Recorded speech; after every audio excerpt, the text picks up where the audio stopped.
I think for me the biggest issue is volume.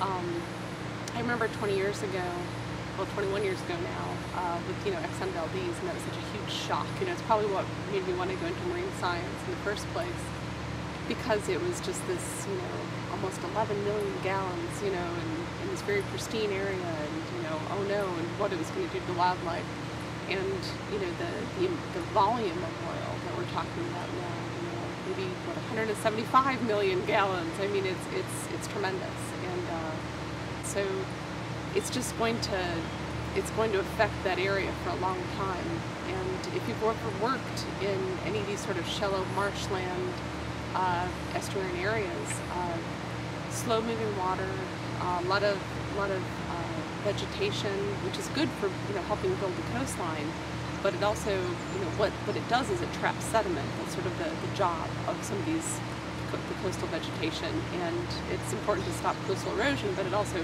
can trap sediment, and therefore it's going to be trapping that oil.